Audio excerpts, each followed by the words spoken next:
नमस्कार, मैं श्यामगिरी। आप देख रहे हैं टीएफडी इंडिया न्यूज 24। टीएफडी इंडिया न्यूज 24 में आप सभी दर्शकों का स्वागत है।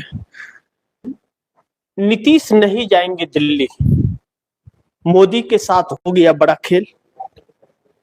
मोदी कोई किसी तरीके से भी समझे, समझना तो पड़ रहा है और समझना भी पड़ेगा, क्योंकि यही चीज आने वाले 10 सालों तक आपको समझना पड़ेगा। अब कुछ चीजें ऐसी चल रही है देश में कि लोगों के माइंड को डाइवर्ट करने का चल रहा है। असर कैसे पड़ेगा और जनता कैसे झेलती है उसको, और सरकार किस तरह से झेल रही है, और हमारे मोदी जी कैसे झेलेंगे और क्या असर पड़ेगी, मुद्दा यह है। अब ऐसे में जिस नीतीश को लेकर के इतना सस्पेंस बन रहा है, अब वो घड़ी नजदीक है, लेकिन आज फैसला हो जाना था, इस्तीफा हो जाना चाहिए था, वह नहीं हुआ। और कहा यह जा रहा है अब कि नीतीश मनाने से भी नहीं माने। नीतीश को अब बिहार छोड़ने में कोई दिलचस्पी नहीं है। नीतीश को बिहार छोड़ने में अब कोई दिलचस्पी नहीं है, यानी कि राज्यसभा सांसद के पद से इस्तीफा देंगे नीतीश, मुख्यमंत्री पद से इस्तीफा नहीं देंगे। यह मान लेते हैं अगर, तो फिर यह भी मानना पड़ेगा कि मोदी के साथ बड़ा खेल हो गया। अब सवाल यह है कि कई दिनों से लगातार यह चीजें चल रही हैं कि नीतीश जाएंगे या नहीं जाएंगे। अब ध्यान से समझिए, नीतीश अगर दिल्ली चले गए तब तो भारतीय जनता पार्टी के लिए थोड़ी सी राहत वाली स्थिति हो सकती है, और नीतीश अगर नहीं दिल्ली गए तो मोदी सरकार गिर जाएगी, इस बात से इनकार नहीं कर सकते। अब देखना यह है कि जो नीतीश आज फैसला करने वाले थे, या नीतीश आज अपना इस्तीफा देने वाले थे, वह तो नहीं दिए। इसका मतलब नीतीश को अब अपने बेटे निशांत कुमार की बातें और जेडीयू सांसदों की और जेडीयू विधायकों की बातें समझ आ गई हैं कि मोदी के चक्कर में पड़े तो पार्टी पूरी तरह से गायब हो जाएगी। उसका उदाहरण गिरधारी यादव भी हैं, जिन्होंने साफ बगावत कर दिया। अब सवाल यह है कि नीतीश सीएम की कुर्सी नहीं छोड़ेंगे। भारतीय जनता पार्टी की तरफ से पूरी तैयारी थी, कहा जा रहा था कि गुजरात से किसी को ले आकर के सीएम की कुर्सी पर बिठाने की तैयारी थी।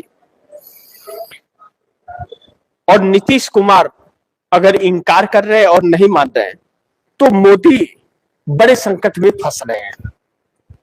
क्योंकि संकट में इसलिए फंस रहे हैं कि एक तरफ अमेरिका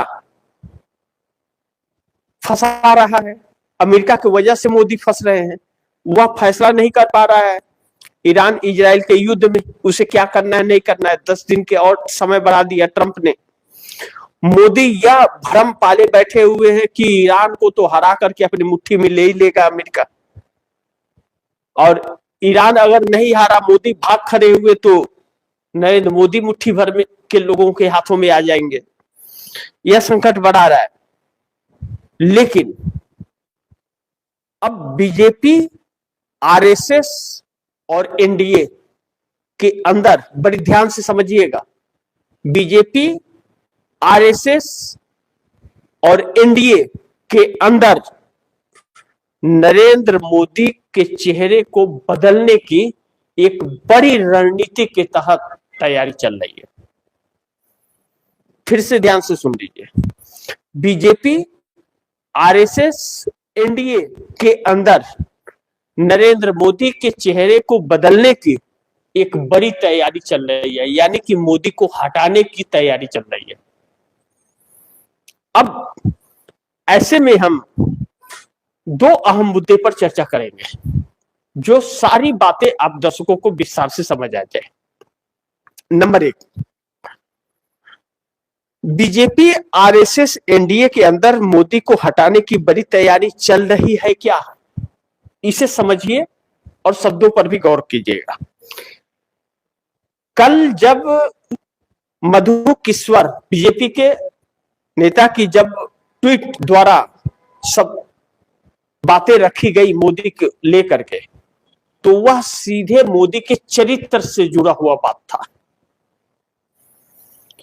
अमेरिका से जो एप्स्टीन फाइल निकल रहा था वह अमेरिका द्वारा निकल रहा था, लेकिन एंथोटिक था, वह न्यायपालिका द्वारा और जांच एजेंसियों द्वारा प्रमाणित था। वह 100% पूरे विश्व में उसको लेकर के तालका अभी भी है, और यह युद्ध भी उसी के पर पर्दा डालने के लिए हो रहा है, लेकिन वह तो हीरे की तरह चमक करके बाहर निकल रहा है लगातार। अब सुब्रमण्यम स्वामी कह रहे हैं महाराष्ट्र के अंदर एप्स्टीन बाबा निकल गए, जिन्होंने 50 महिलाओं के साथ इस तरह का दुर्व्यवहार किया और वीडियो बनाया मस्त एकदम। उनके साथ में गृह मंत्री अमित शाह का, सीएम देवेंद्र फडणवीस का, डिप्टी सीएम एकनाथ शिंदे के, सबकी तस्वीरें आई। बहुत बड़ा सीडी कांड है। अब भाजपा का नेता एप्स्टीन कांड करते हुए भी पकड़ लिया गया, और अब मधु किश्वर ने भी डायरेक्ट मेहमानों पर आरोप लगा दिया। यह चरित्र की बात है, यानी कि मोदी जी के चरित्र पर निशाना लगाने का कार्य भारतीय जनता पार्टी के अंदर से हो रहा है, और मधु विश्वर को कोई कुछ बोल नहीं रहा है, कोई कार्रवाई उनके ऊपर नहीं हो रही है। और मधु विश्वर आरएसएस के सह के बगैर यह काम कर ले, इतनी बूते में दम नहीं है। यानी कि आरएसएस अब चरित्रहीनता का आरोप लगाकर इन्हें किसी भी तरह से निपटने की कोशिश कर रहा है। इसका मतलब है कि भारतीय जनता पार्टी के अंदर, जो मैंने पिछले एक कार्यक्रम में आप दर्शकों को बताया था कि कई धरे हो रहे हैं, एक आरएसएस का धारा है, एक नरेंद्र मोदी का धारा है, एक ओरिजिनल भाजपाई है, और एक दूसरे दलों से आए हुए भाजपा में लोग हैं जो भाजपा और आरएसएस से कोई इत्तेफाक नहीं रखते। 4 धारा है। उन 4 धारों में 3 धारा इनके खिलाफ है और 1 धारा इनके साथ है। जो मोदी बोलेंगे वही करेगा, जो मोदी बोलेंगे वही बोलेगा। तो यह 3 धारे के द्वारा जो आरोप प्रत्यारोप, या मोदी फंस रहे हैं तो बचाने के लिए कोई नहीं आ रहा है, यह 3 धारा है। अब हमें वरिष्ठ पत्रकार केपी मलिक के ट्वीट का उदाहरण आप दर्शकों को देना पड़ेगा, जो काफी पहले उन्होंने ट्वीट किया था, इसी तरह मोदी घिरे थे तो, कि आरएसएस से संबंधित तकरीबन 40 से 48 सांसद बार बार मोहन भागवत के पास जाकर के यह उनके ऊपर प्रेशर डाल रहे कि नरेंद्र मोदी का इस्तीफा ले लिया जाए, अन्यथा हम लोग इस्तीफा दे देंगे। यह बात नरेंद्र मोदी के 75 साल पूर्ण होने के पहले, यानी कि 17 सितंबर के पहले की बात है, और 17 सितंबर तक देखा जा रहा था कि ये रिटायर हो जाएंगे, लेकिन नहीं हुए, तो यह सारी कहानी चालू हुई थी। यानी कि सितंबर, अक्टूबर, नवंबर, दिसंबर, जनवरी, फरवरी, मार्च, 6 महीने हो गए ना। अब वह सक्रिय हो चले हैं। मधु विश्वर के आरोपों के पीछे एक बहुत बड़ी ताकत आरएसएस की है, जो चाहती है कि मोदी हट जाए, लेकिन मोदी चिपके हुए थे। अब यह सारी ताकतें एक करके मजबूत हो रही है और आरोप लगा रही है। तो किसका विरोध करें? आरएसएस का विरोध करेंगे, भाजपा का विरोध करेंगे, किसका करेंगे? नरेंद्र मोदी की मजबूरी प्रधानमंत्री की कुर्सी है। नरेंद्र मोदी को यह चुनाव करना है कि उन्हें कुर्सी पर रहना है या जेल में रहना है। इन 2 के अलावा कोई तीसरा ऑप्शन नहीं है। मैंने क्या कहा? कुर्सी पर रहना है या जेल जाना है, यह निर्णय नरेंद्र मोदी को करना है। तीसरा कोई विकल्प नरेंद्र मोदी के पास नहीं है। इसलिए नरेंद्र मोदी ने कुर्सी का चुनाव किया है। और जब नरेंद्र मोदी कुर्सी का चुनाव किए हैं तो इन्हें चरित्रहीनता पर भी घेरा जा रहा है। जो भी इनकी कमियां हैं वह सारी कमियां निकल करके इन्हीं के लोग बाहर लेकर के आ रहे हैं। अब यह आरएसएस की बात हो गई। एनडीए की बात कर लीजिए कि एनडीए में कौन है जो इनके साथ है। एनडीए में देवी गौड़ा, एनडीए में जीतन राम मांझी, उपेंद्र कुशवाहा, चिराग पासवान, जयंत चौधरी, अनुप्रिया पटेल इनके साथ हैं।